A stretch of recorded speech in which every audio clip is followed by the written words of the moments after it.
Now let's see. Right. Okay. Yep. I can see in the reflection up there.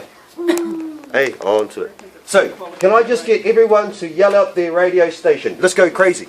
E tewi, ko tēnei ngā reo irirangi o te mutu, kua whakarau I ka mai I konei, hei aha, hei whakanui, hei kōrero, hei matapaki. Tūpare toi! Taime! Antoko! Do we miss anyone? Koe kia? Moi tonu ana! Kia ora mai koutou? Ngā, hei kona. Sayonara!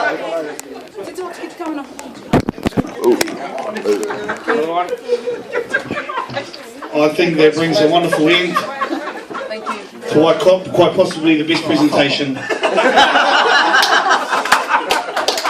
Again, fun, it's about being comfortable with yourself.